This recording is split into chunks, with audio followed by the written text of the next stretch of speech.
Now I'm going to start things by asking you to watch a video with me, and it's a video you may well have seen before. This is a video that went viral, that was doing the rounds a while back, so I'm aware I might not be on the cutting edge here. I may be a little bit late to the party, but what do you expect from a man in his mid-30s who's just set up a YouTube channel? What you're about to see is part of that peculiar modern phenomenon known as the reaction video. In this particular video, we're watching a man who I'd estimate to be around 40 reacting to the trailer for The Rise of Skywalker, the latest movie in the Star Wars franchise. Just take a look at this. No fucking way!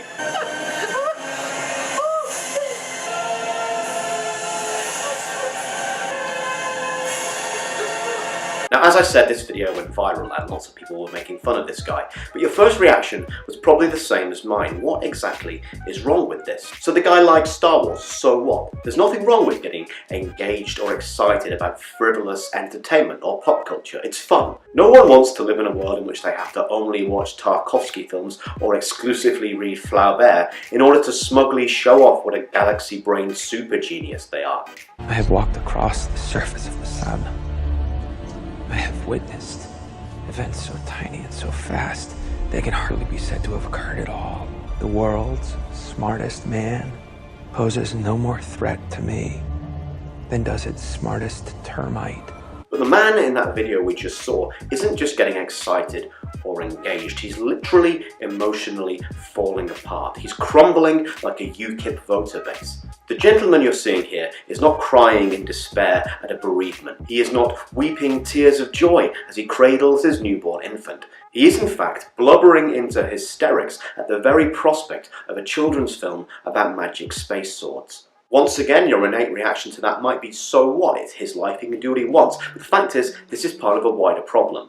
There's no point in denying that something about this video and others like it is deeply, deeply disturbing. And it's okay to find it disturbing. That's your psyche's immune system telling you that something is wrong. That grown men simply should not act like this. Which brings me to the question of the day.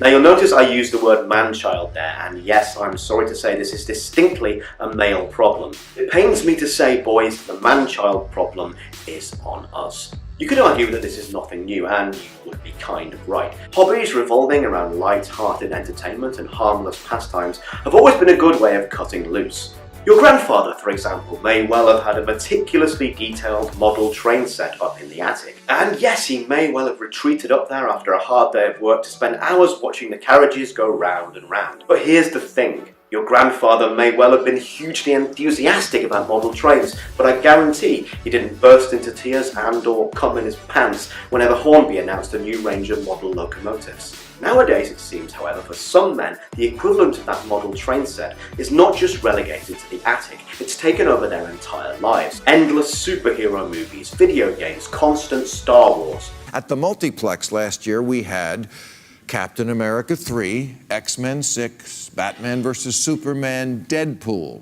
Doctor Strange, Suicide Squad, and Ninja Turtles 5. And already this year we've had Wolverine 3 and Lego Batman, with Wonder Woman, Justice League, Spider-Man 6, and Thor 3 in the can. There's a slightly basic argument that tries to understand the reasons behind this. In many ways, modern men do live a life of greater convenience and comfort than their predecessors. This allows them to spend more time fixating on these trivial things. This wasn't the same in the past. When you were stuck in no man's land doing the barbed wire boogie, you didn't really have much time to think about the contents of your next loot crate. So I just popped it open. There are things in here. Yep, I called it. I called it with Batman. Oh, it's a Batman mug. Woo!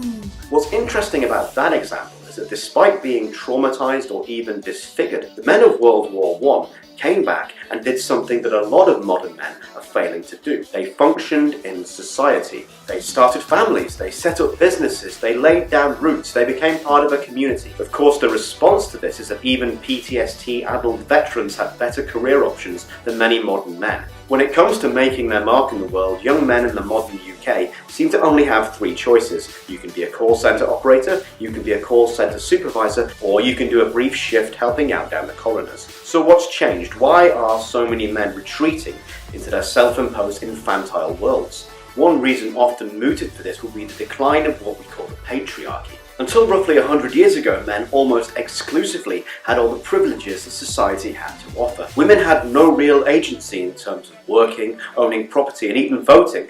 Now, no one's saying society is completely equal these days, it's far from it, but we have been making valuable strides towards equality, and long may they continue. The uncomfortable thing is, though, that maybe some of the privileges that used to be enjoyed exclusively by men were also perks. They were also incentives to function in society. They were reasons not to become a loser.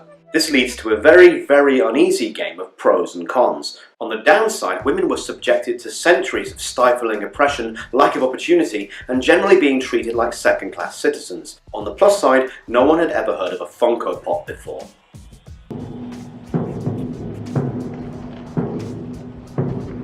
Oh God!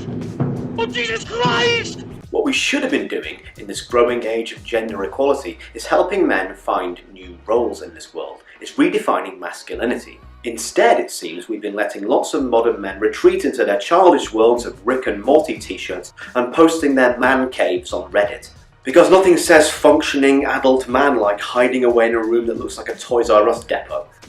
Right, guys? The long overdue decline of patriarchy aside, there's also another thing in decline that could be a reasoning behind this. We're inherently less religious as a society. Christianity in the West has been plunging in popularity and influence for a long time now. Now, full disclosure here, I'm an atheist. And I don't mean the sort of obnoxious Richard Dawkins talking snake lol atheist. I just mean generally someone who has no real religious beliefs. Of course, even the most staunch atheist can't deny that religion to some extent gave people a purpose, a meaning, something to work towards. If you ever listen to the mad, fevered ramblings of the far right, they'll tell you that the West is under threat from Islam. They've equated that somehow increasing Muslim birth rates will soon mean that the entire West is a caliphate. Complete failure. I've spotted that a mile off. Now, this is clearly paranoid phobic drivel, but if you think about it, it might not be that bad. I mean, don't get me wrong, I'm not too keen about living under the iron fist of Sharia law, but at least there'll be no more grown men in Mario pajamas. Every cloud has a silver lining. So is there a solution to the man-child question? Probably not. Not at least while this whole phenomenon is still a big money spinner. In fact, things are only getting worse. When trying to sell a product like a movie or a book, marketing types used to split up age demographics. You had 18 to 24, you had 25 to 34, and so on. Recently, the marketing demographic for lots of movies has been pitched at 13 to 44, meaning that 13-year-old boys and 44-year-old men have the same cultural taste. The modern landscape is one of young Boy Scouts queuing up alongside middle-aged corporate managers to see Captain Evil fight Iron Boy on the planet Kamazrathor. I don't fucking know. And if you think that's the end game, then you're wrong. We haven't seen anything yet. For a taste of the future, we can look to Japan. There's a whole new breed of young Japanese men nicknamed herbivores. These are men who have given up on ever having a meaningful job, meeting a partner, or contributing to society, instead preferring to cuddle with their body pillows at night and act out virtual point-and-click relationships. リンコ好きだよ愛してる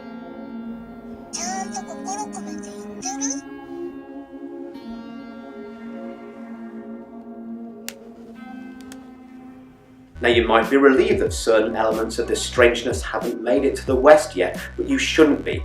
We're not far away from seeing the rise of the sex bots. The sex bots are a surefire sign of a personal apocalypse. If you thought the retreating man-child was a problem now, just wait until they have a 3D anime character at their beck and call. Of course, given the tragic state of modern men, it's hard to tell if they'll actually have sex with a sex bot, or whether they'll just dress it as Chewbacca and play Star Wars in their pillow fortress. There seems to be a recurring theme in my videos in which I pose a question and offer no real solution, but maybe there is an answer to this. It could be that we need to harness this obsession with infantile pop culture and use it to change society from the top down. Perhaps if we installed R2-D2 as Prime Minister, his constant beeps of encouragement would encourage young men to leave their basements and engage with the world.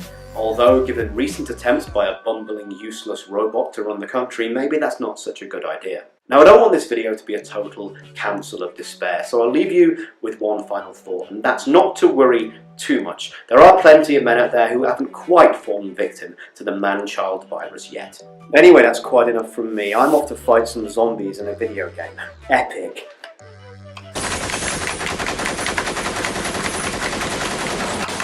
All around me are familiar faces, worn out places, worn out faces. Until next time. I believe the children are our future.